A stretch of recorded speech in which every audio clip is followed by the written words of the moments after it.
Komal, you have been focusing on R&D and IP.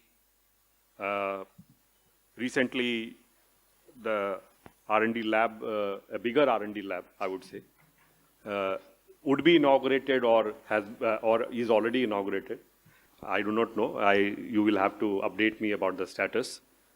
So, and last 2 years I have been seeing whether big, small, medium companies all focusing on R&D, getting CSIR lab approved, certified labs.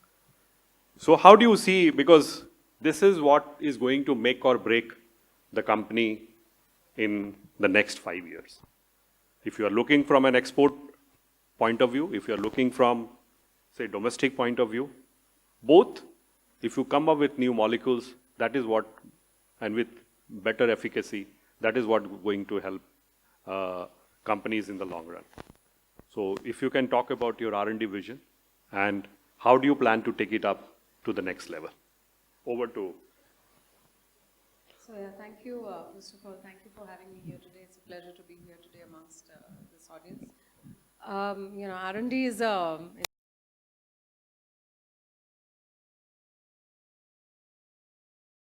it's a big and it's always a you know, it's always seen as a cost center given the nature of operations it entails in this industry. The vision for making the business R&D driven, IP driven, has been in our focus for the last, I would say, more than 15 to 20 years. You know, I came back from the US about 20 years ago, and India had just, you know, we had the change in the IP laws in the country about 20 years ago. Where we moved on just from not just having process patents, but moving on to more product patents, you know, being recognized in the country. And while there has been a serious thrust on, you know, and a desire, I would say, by most businesses to have this kind of IP, it doesn't come around overnight. You know, there is a very long gestation period because you have to connect several dots, several gaps, I would say, and several functions in order to really have meaningful IP or meaningful R&D, which will, you know, have a commercial value, which can be commercially driven and scaled even for that matter. So initially, a lot of our focus was on formulation research. And, you know, we were very clear we were not just interested in building IP which was only dependent on processes, because processes as intellectual property are much more difficult to enforce, you know, to get that kind of exclusivity, very, very difficult. And, you know, practically, I would not say, would not really give you that kind of return on investment. So the focus was initially on formulation R&D, and our very early patents have and still continue to be a large amount on the formulation space. And, you know, we've created a niche in this area where we've become sort of the NDDS of the agri inputs, you know, when it comes to specialty nutrition, right? Now, these are areas in the country and even in the industry which have not been addressed. So one is to understand what are the gaps that, you know, the product is going to actually fulfill. And does your technology really help you do that? And if it is doing it better, let's understand how we can have a portfolio of products around this and you know, have exclusivity around it. So it does take a lot of years of developing, testing, protecting, investing, and then you know, working with marketing to test the concepts and take them to market. You know, there are challenges in terms of saying, you know, well, this doesn't exist in the market. I mean, you know, in our case, the end customer is the farmer, and he's not going to be ready to even digest this. You know, so it's a lot of mindset changing and saying, well, but we can do this because there is a need to do this, you know. So a lot of it involves a lot of going back and forth, but a very serious and a very focused effort on saying this is the area we want to focus on in improving performance, in improving results, which is driven through, let's say, formulation technology or formulation research, resulting in key product patents, not just process patents. So that was one area that we actively looked at. The second part we actively then went on to work on is the biological part and the NCE part, which has been recently added. And so what we've done is in the last few years, we've expanded the investment into these areas of research and created an exclusive world-class facility where we are screening not just new chemical entities, but biological solutions, formulation solutions, NCEs in one integrated facility, which can be delivering solutions for global requirements. So it could not be a requirement just in India, but the solutions are being targeted towards that in Europe, or towards that in the US, or towards that in Brazil. So that is the vision with which we built that. And yes, there are high investment areas involving a lot of capital. But the idea is to have a range of different solutions coming on year to have new product introductions. And a large part today, I mean, from an SML point of view, about 30% of our top line comes from patented products. Our goal is to see that we take it to about 70 to 80%, which is just exclusive product that we develop, and also look at partnerships on these areas so we can leverage these technologies. One more question to you, Komal, is about gender diversity. We are pretty bad if you talk about in the chemical sector. So how easy or difficult it was for you to choose this profession, knowing that when we visit agrochemical factory, the pungent smell gives us a lot of headache if you are not used to it.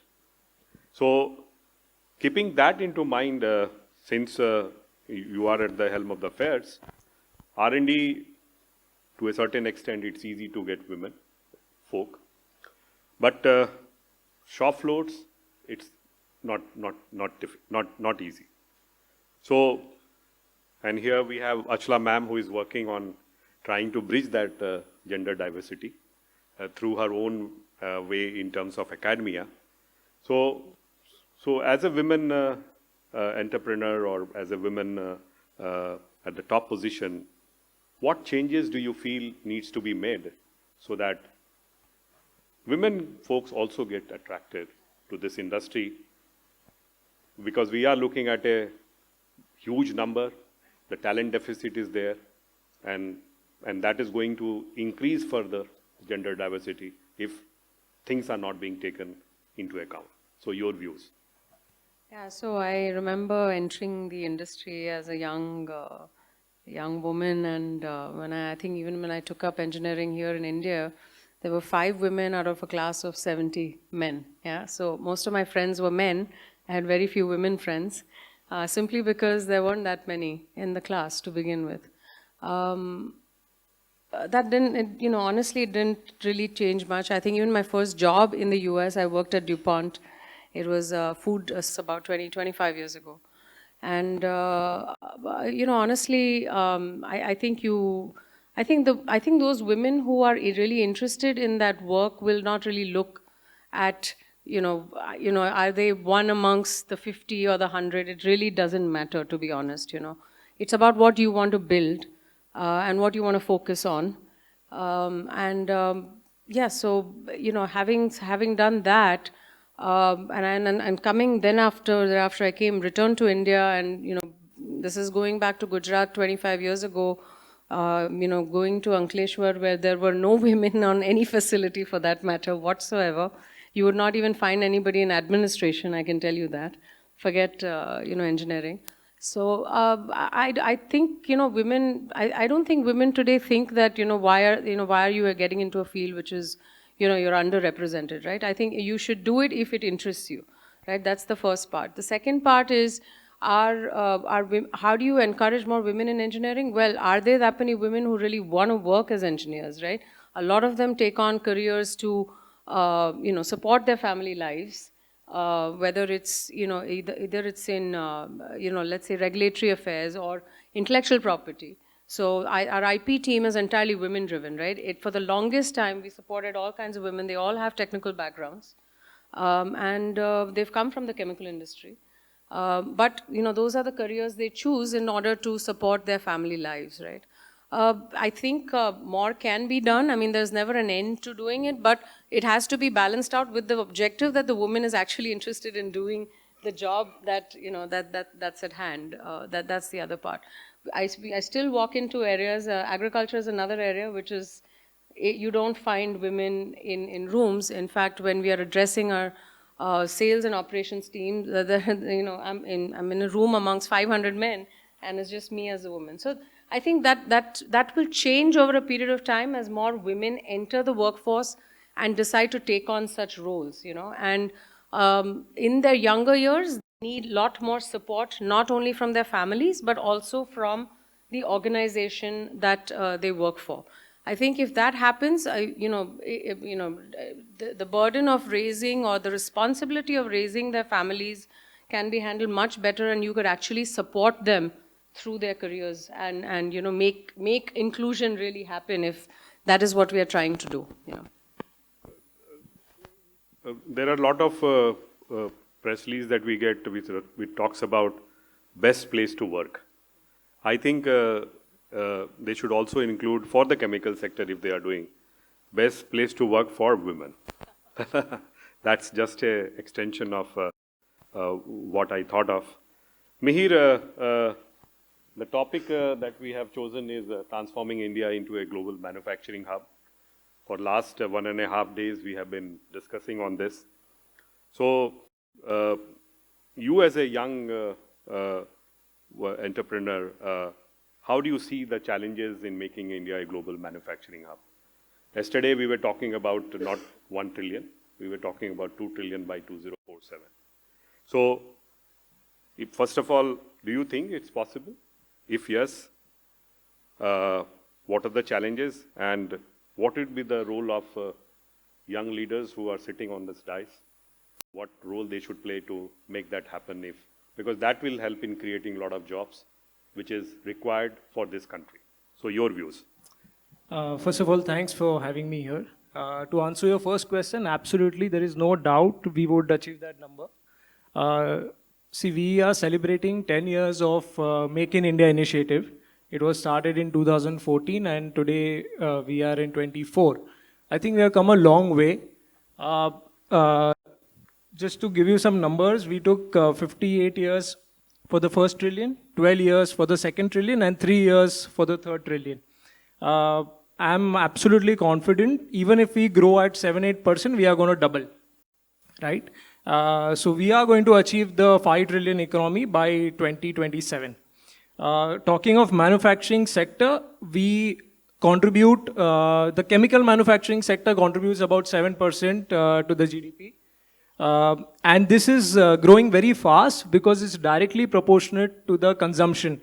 I think we are one of very peculiar industry that is connected with most of the industry that exists in today, be it steel, petrochemicals, pharma, textile, everywhere chemicals are required, right?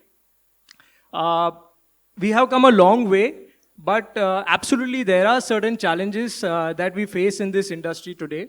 To give you some example, one is the biggest challenge that I consider is the right infrastructure for a large-scale manufacturing. See, we may criticize China and we talk about, you know, that except their quality, this, that, but one thing is certain, they are having huge economies of scale, right? And that is possible because of the kind of infrastructure support that they are getting. So that is something that is that needs to improve in this our country. Second is skilled workers. See, we have an ample workforce, but having skilled workers is a challenge right now. Not only women, I feel chemical industry, people don't consider sexy to join, right? They don't want to get their hands dirty. There are a lot of newer industries with better opportunities out there where youngsters are getting attracted to. So that is one challenge that no matter, you know, where, how much machinery we spend on, infrastructure we develop, unless and until we don't have people to run that, it's not going to succeed, right? So having skilled workers is a second challenge. The third one is, you know, having a level playing field. That when we talk of sustainable manufacturing in chemical industry, we all want to do good. But because of lack of, level playing field or regulatory body, like how in pharma we have the US FDA, that everybody is compelled to follow a certain protocol regulation where the cost is the same. So I think it's a need of the hour that we also have certain kind of a policy that particular industry needs to follow a certain level of regulatory compliance. What we are doing as a NextGen leaders is we are definitely working, making the infrastructure as attractive possible for the youngsters to come and join this chemical industry. Second, we are focusing a lot on, transforming our core. So that reminds me of Mr. N. Chandra of Tata Sons. He said 3 things about Tata that first is strengthen the core, transform the core, and look at future businesses. So we are also doing that at Vipul Organics. We are strengthening our core and we are looking at future businesses as well. And third, we are working very, very strongly in Tier 2, Tier 3 cities to develop the talent there who can come to, work in chemical industries, because we feel the hunger, the sense of purpose is much more that we have experienced in the Tier 2, Tier 3 cities. So there are challenges, but I think we have a lot of opportunities as well in this particular sector. Thanks, Mihir. Now I come to another gentleman, Jashan Bhumkar. He's a good singer. Don't make me sing here. I'm not going to ask you to sing, but you have to make the other people dance who is on the opposite side by your words. So you have focused a lot on branding and it's all about branding if you are looking at export market or even if you're looking at domestic market. So, and plus you are also looking at expanding your product portfolio. Initially you were looking at expanding in Latin America. Now you are planning to reposition that and you are looking at India. So keeping these 2 things in the background, I wanted to understand from you the branding lessons that you have learned when you did your own branding and the expansion strategy that companies should follow. Thank you for the very wonderful question. Also, thank you for having me and all of us here. And namaskar and good afternoon to everyone. So it's a very, very broad topic. Branding, when people think of it, it becomes all about the visuals and the look and the feel. But it starts at something which is much more fundamental at the values and the core identity that is there. Now, of course, Soujanya is a 40-year-old company. It was started by my grandfather. My mother is currently the managing director. At one point of time, or at every point of time, we kind of sit together as a team and think about what is it that we really want to do, what is it that is really, really exciting us. And then we realize we get into very deeper levels of the discussion. That, for example, okay, we started off as making color for just paint and coatings, and we achieved a market leadership position and a lot of respect in that. But why can't we do color for something else? We get really excited about color. We feel so nice when our color is on a wall. So can't we replicate that feeling when, in a lot of the other products, when somebody is waking up to the time they go to bed? How can we be part of their lives through color? So this was the first question we asked ourselves like about a decade ago. And then we went into developing a strategy for becoming a all-encompassing color company, which then the color goes into different applications. That came with a lot of skill gaps that we had, which then we had to bridge in terms of technology, manufacturing, and things like that.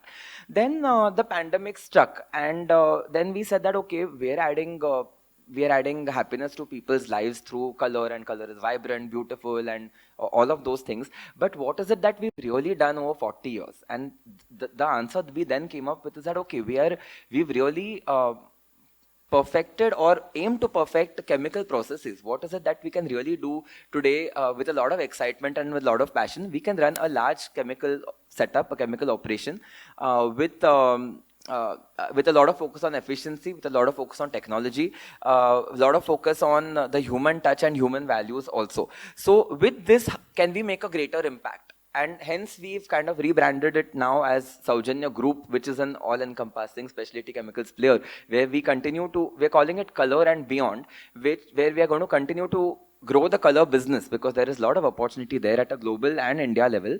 And at the same time, we are focusing on where all we can add value, whether it is in cosmetic ingredients or whether it is in pharmaceutical intermediates, APIs, whether it is to become a global leader, or is it to bank on the Make in India story, or a combination of both. So this is really what our branding today is all about. And then it has many aspects to it, which we keep, telling ourselves and telling each other within our organization, is that okay, we're going to start challenging the status quo. And people keep saying that okay, why do you need to reinvent the wheel? But when you realize that there is few and far opportunities in specialty chemicals for truly new products. Most of the products we are making, either they have been around for the last 20, 30 years, or their applications, where they are going, that has been around for 20, 30 years. Okay, you have some emerging things like electric vehicles and batteries and things like that. But most of the things we are doing, paint and coatings, agrochemicals, pharma, everything, they are very well established industries. So we asked ourselves that, okay, what if we actually reinvent the wheel? And then we went back to very fundamental levels of like our formulations and chemistries and things like that. And there we decided to take a market leadership role. And while it sounds complacent that okay, young blood is talking and saying that okay, we are going to take a market leadership role, actually if you come to realize, it comes with a lot of responsibility. When we say that we are going to formulate and do everything as if we are the only market leader, nobody can do it like us. So that put a lot of responsibility on us to really do the right thing in terms of efficiency, cost efficiency, in terms of sustainability, in terms of a whole bunch of other metrics also.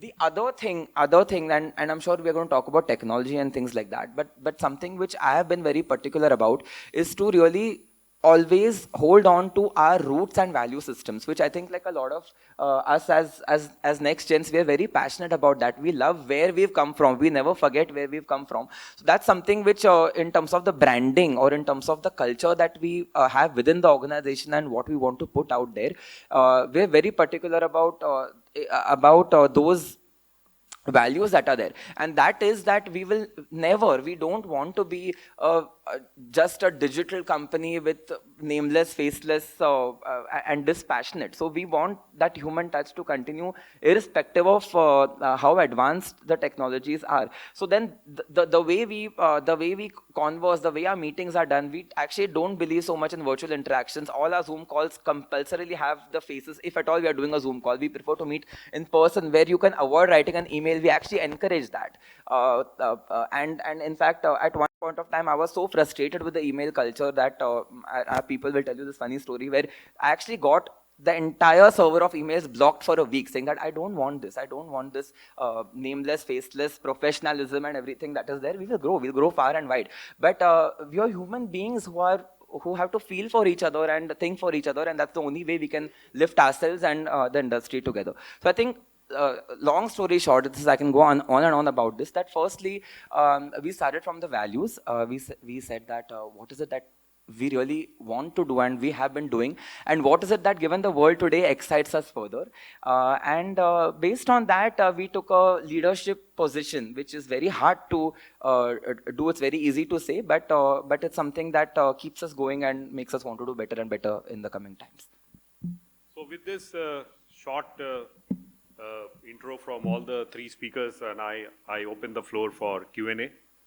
If you have, if these youngsters have reignited something, please feel free to raise your hand. I'm here to, Mike, please. Hello. Yeah, I have a question. I don't know whether you know that Europe has kind of stopped investing in dirty chemicals, or let's say hazardous chemicals or something, So this is a huge opportunity for countries like India. But Europe is, more friendly to China than India. Somehow the relationship Euro-India, and if you compare Euro-India, Euro-China, so Europe is more comfortable working with China with a reliable supply chain and stuff like that. So how to bring this opportunity into in India? So this is one of the questions I always ask myself, you know. And another thing, you know, government has not done enough for FTA with Europe. FTA, this has been a big gap with Europe. Government has done a lot with FTA with the Asian countries and everything, but Europe FTA is not working. I mean, that could be one of the opportunities. So, any thoughts on my question? So the two questions that he has put is, one is on FTA and the second is how we can I can take the first how we can question. replace China and get India So- for the European market. Yeah, yeah. So until 2 weeks ago, I had exactly the same sentiment of you, where I felt that, oh my God, China is literally taking away all the opportunities from us. Then I happened to visit the CPHI Pharma show in Shanghai just 2 weeks ago, and I have never come back feeling so frustrated and delighted at the same time, that I just want to give them credit for what they've done right. So maybe there were so many things I saw there in terms of the scale, like what Mihir spoke about, in terms of the technology readiness, in the kind of things that they are willing to do to attract their clientele, that maybe makes them the right choice for some things which probably we are not there yet. So maybe what you're saying about Europe preferring China or something, that's probably less sentimental and more to do with the infrastructure and capabilities that China has built in those chemicals and those particular niches right now. What we particularly see is that, in fact, in a lot of specialty applications, European and American companies are looking forward to moving to Indian suppliers. We have actually been given many challenges by our multinational customers to not just replicate, but one up the products that are currently being manufactured in China. I think honestly, and in my humble opinion, and maybe I have not seen as many ups and downs as everybody in this room has, but my humble opinion is that I think the days of even wanting to be a backdoor chemical factory of Europe and America has gone now. We should not aim for that. Why to put in more money and capital into doing something that was done in a very bad way for 30 years? So we have a welcome opportunity to maybe develop new solutions. It's very easy said than done, I understand that. But there are so many examples where something was done in an unsustainable way, and because it was shut, we said that, okay, necessity is the mother of invention. So we had to come up with a greener process or a more sustainable process for that, and maybe that's not applicable everywhere, but where that has come through, it has opened a lot more doors and floodgates, I would say. So that is my sentiment to it, that I'm not so thrilled about putting dirty chemical factories in an unsustainable way right now. We want to do something sustainable, nice, green, and more futuristic. And anyway, we are looking at sustainability, we are looking at net carbon zero. Let other countries take the lead in manufacturing those hazardous chemicals. Why we want to take that risk of manufacturing those hazardous chemicals? If Europe... No, see, China is very good at bulk chemicals, and we are very good at specialty chemicals. So, and if we can increase the range of specialty chemicals, I think we would be just like Europe. Let China manufacture bulk, we will focus on specialty and make money. And when it becomes bulk, you get out of that and focus on, again, another specialty, which would be at that point of time or that flavor accordingly. So that should be our position, which I think I thought of adding from my part. Any other question? Yeah,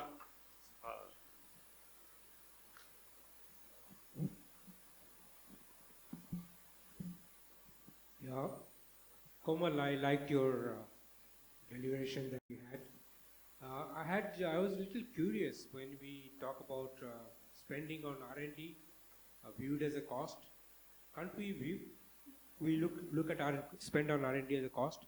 Why can't we look at it as an investment and look at a different accounting process by which I look at it as an investment and not as a cost? Is it feasible? No, certainly. I mean, I look at it as an investment.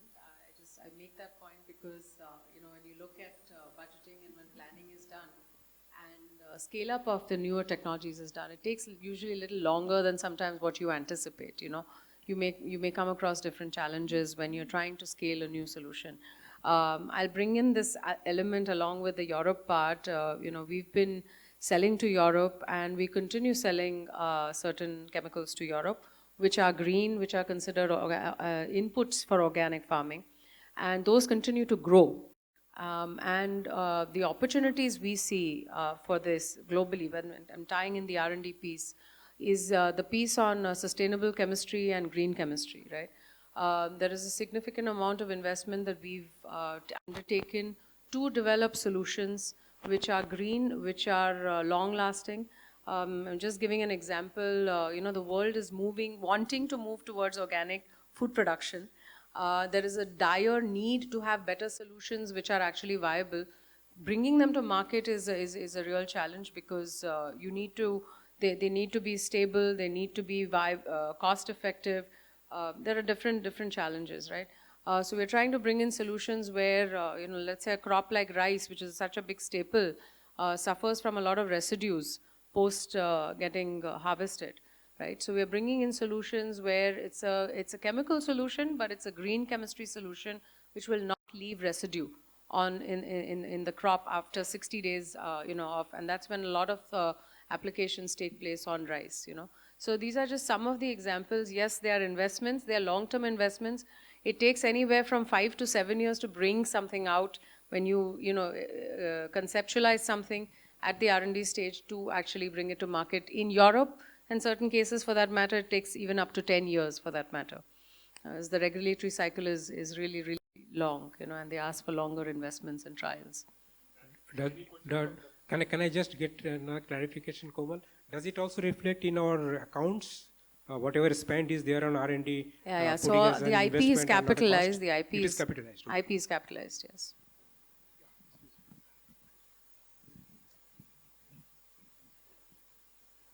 Can I? Yes, sir. Okay. So anybody can answer, or all three of you can answer. 33 years of experience, I keep observing. I've worked mostly with large corporations, and now for last 2.5 years, I'm engaged with several family-run businesses.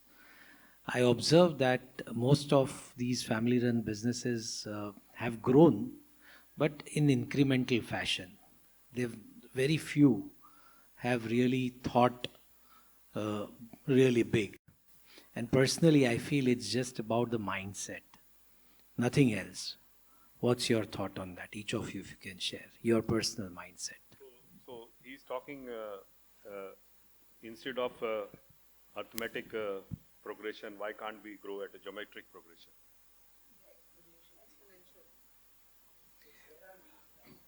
See, I think great question. Great question. So I'll tell you, I think the story for any family-owned company would be this. I think all three of us are a family-owned company. See, when a family-owned company starts, it is first, it is about you focus on your own self, to do good for your own self, own family. After a point, when you, as you rightly said, when you change your mindset, right, that is when you change the orbit. That's when the progression and exponential growth happens. I would say for our company also, it's a 50-year-old company. We were doing well, we were growing this, that, but after a point, we wanted to do something for the society and beyond. And that's where, the real growth happens, the real investment happens, the real technology comes into play. So yes, I agree with you. It's about change in the mindset. That accelerates.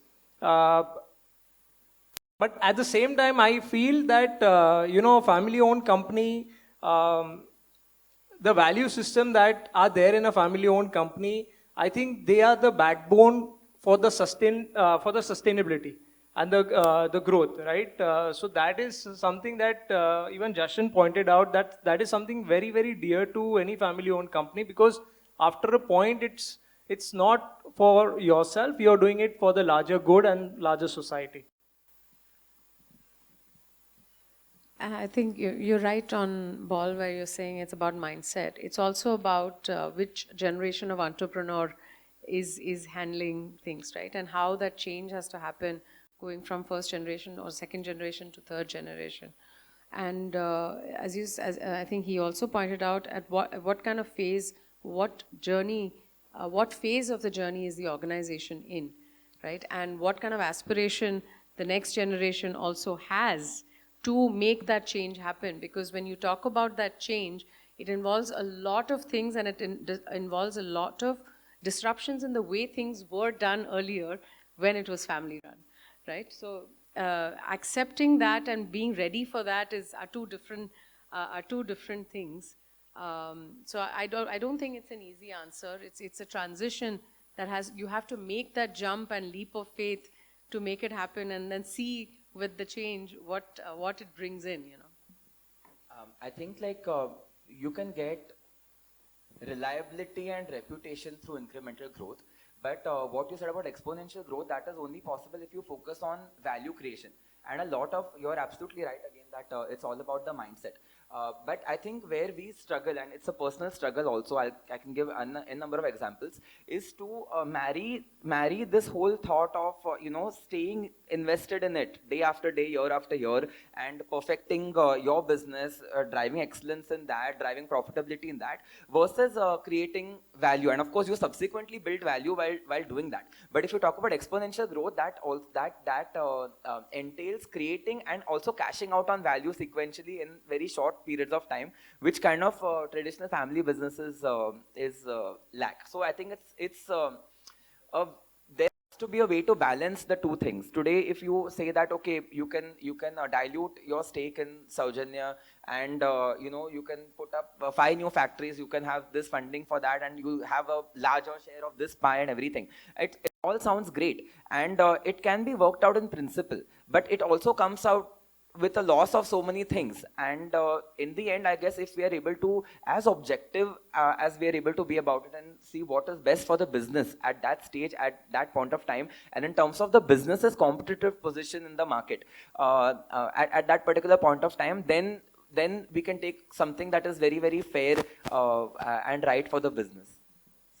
So, but you're right, it's a mindset difference, and that has to be married. The two things have to be nothing married. personal, but I think it's the way we all should think like a startup, because I've seen many startups scaling up exponentially even in our industry. We had one very live example is Vikram from Epsilon, right? It's mindset, and you can see the difference. And I think that's how I encourage all youngsters to think like that, to think global. Yeah. Last question. Yeah. No, this is both of us on this table allowed. Okay, I just want to, check with Jashan. See, I'm very happy when I saw that you all also expanded and went into APIs, if I'm correct. So that is something nice, and this is in continuation to what we say, that there has to be something different also. So how challenging it is, or how did you think about it? Because that was for me, and when I saw the news on LinkedIn, I was very happy to see that you all are going in from colors, because you all are known more for the colors business, and then from here and then going into APIs, going into the pharma side. That's right. Just say a little bit about that. We are very excited and will continue to be excited about that business, and we hope to do wonders there. But to be very, very candid with you, we have hit ourselves with an axe, and I'll tell you why. Because I realize that there's a huge difference between expectations and reality, and it's a good difference. When reality hits you, it actually gives you the opportunity for doing something different and transformational. But we got into the pharma space with a lot of passion to use our expertise in chemicals and efficient chemical operations to make a difference to people's lives. That was a sentiment. Then we read all sorts of market reports, hired all sorts of consultants, and we have a beautiful product list now, which is the next products of the future. And I already know that it's an absolutely useless list. Those are not the products of the future, and they are going to be something which is very different, which we are going to learn only after we try and fail many times in the market. So we are ready to do that. I started this division, it was my baby when I was 30 years old, I'm 32 now, and I was very clear that this is my 40th birthday gift to myself. That we are not going to get any short-term outcomes or anything in that front. And like I said, we went to China, we've had so many learnings and so many, in fact, it's thrilling every time you're shown the mirror and you learn something, the harsh truth, it actually wakes you up in so many ways, and that is actually challenging me personally, and then of course our team on a daily basis to figure it out in this industry. I'll announce on LinkedIn in the next few weeks. We have 3-4 more product launches and everything. It's all great, but that's not what we are here for. We are here for something larger, which we are figuring it out. Absolutely right. So, but this is a very, very important thing, and I really appreciate the way you all come out. You know, I've seen so many of your stalls and whatever. It's amazing. You know, there are so very many new colourful. things, which is a good thing for us. Thank you. It's very colorful. Their stalls, the themes is full of color. That I can at least tell after seeing your branding strategy moving forward. So every good thing comes to an end. So this session is also coming to an end. A big hand to all the young Turks. हम जश्न मना सकते हैं जश्न का हम जश्न का जश्न मना सकते अभी हैं अब जश्न मनाने का समय है, तो उसके लिए भी तालियां हो सकती है. और I would now request Manish ji, आप भी फेलिसिट कीजिए. You had a very good question, so it was a googly, they were unable to answer properly.